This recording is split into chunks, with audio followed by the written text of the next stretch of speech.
Hey guys, I got a little bit of a different video for you today. I got a tips and tricks on pitching or flipping.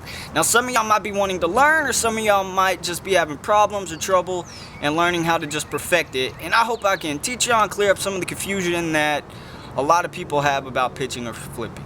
So guys, it's not that difficult, okay? It's a pretty easy task once you learn and once you get the key mechanics down. It's very easy, and I feel like there's just a lot of misconceptions about pitching or flipping. Alright, so guys, the first thing I recommend is getting the right rod. Now, I'll be honest with you guys, I'm not a pro, I'm not, I don't have a whole lot of money where I can just go out and spend $30,000 on, that was a little bit of a... Alright, so guys, first off, get the rod that you're going to want to pitch or flip with. Now, for me, I don't have money to go out and get like 30,000 different rods, so I gotta kind of make what I have work. For me, what I use is a heavy action 7-2 worm/jig rod. That's what I use to flip and pitch, and it works out pretty good for me. Now, if you don't have that, you just gotta kind of work with what I got. I recommend a medium heavy or up for flipping or pitching, but as far as length, just kind of work with what you got. I learned how to flip and pitch on a 6.6, so it's still capable. You just won't be able to be quite as accurate and get it out there as far as you would be if you have a further rod.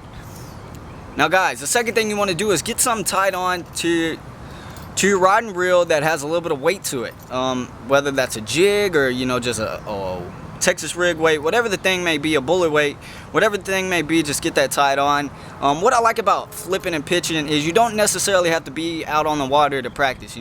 I practice when I'm not able to get out on the water. I like to come in my backyard or in my house and just kind of flip. If it's middle of winter, middle of summer, you don't feel like being out in the sun, you can always practice flipping and pitching. You can even make a game out of it with you and your buddies. So what I recommend is tying on something with a little bit of weight to it that you're not gonna have to put a lot of oomph into to get that momentum going. Now if you're doing it outside, one thing I will recommend, guys, is tying on something that might be a little bit of an older bait.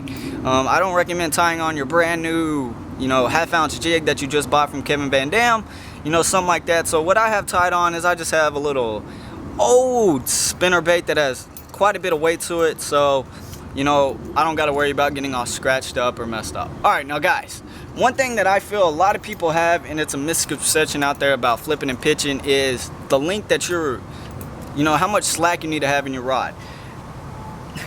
Sorry about that. You don't need to have that much, okay? A lot of people think that, it needs to be way out here, you need to pull on it and do all that. While you can do that and that will work, you're not going to be near as accurate, and it's going to create a bigger splash. And for pitching and flipping, you don't really want that splash. If you're flipping to shallow cover, 2 foot of water with a half-ounce jig, you want it to kind of ease in there, kind of have a small splash so you don't scare your fish away. So what I recommend is going and having it about to your reel, maybe a little bit less. It all depends on what you like. I wouldn't recommend going anything below your reel on your rod. So I recommend just having it about middle of your reel, grabbing it and just pitching it out. I find that to be the best amount of length. Now that's for my technique. There's a few different techniques you can do. You can hold it and kind of flip it like you just saw me, or a lot of people just kind of bring it in, don't even hold it, and just flip it out. Now if you're going to do it that way where you're not going to actually hold it, what I recommend is having it to the first eye or somewhere in between the first and the second eye on your rod. Okay, have it just somewhere, that way you don't have a whole lot of slack out, and when you're going down with it, it doesn't tip the water. Alright guys, now on to the technique you want to use, the posture you want to have while flipping, if you will. Alright, so I see a lot of people flipping or learning how to flip, and I even did this, is like you feel like you got to really put a whole lot of movement into it, and that's not true. There's a few things you can go. You can have your rod tip up, drop it, and then just bring it back up. That's really good. Or you can just start out with your rod tip down. If you're holding it, just have your rod tip down, let go of that bait, and then bring your rod tip up with the bait. And as the bait's going up, slide your finger off the spoon or the spill of the reel and just let that bait go.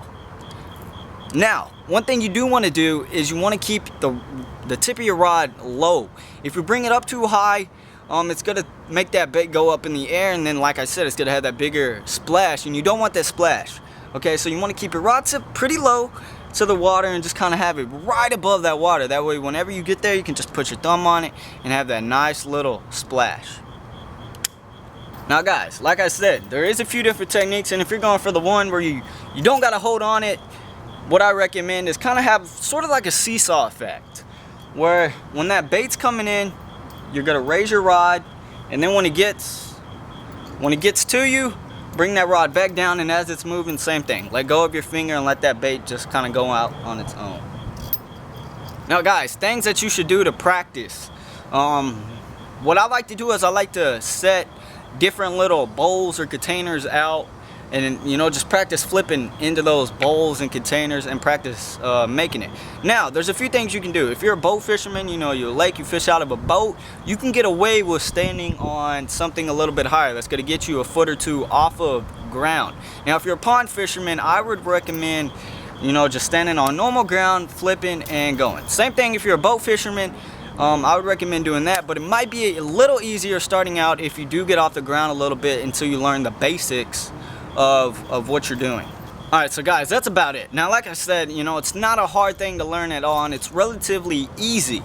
Okay, you just need to learn the few little tricks and tips I taught you and apply that to your situation. And like I said, guys, get out there, go in your backyard and just practice flipping 15-20 minutes a day, and in no time you'll be able to flip to dead on at 25 yards. So guys, I hope this helped, and if it did, make sure to leave a comment down below letting me know, or if you want to see different tutorials, also leave a comment down below and I'll try to help you guys. And make sure to go check out my other videos. I got videos of my fishing adventures, catching 50+ white bass, some largemouth, things like that. But anyways guys, like I said, I hope this video helped you, and if you did, make sure to leave a comment down below, subscribe to the channel. It's a great way to help the channel grow and keep up to date when I upload new videos. But as always guys, I will see you in my next video.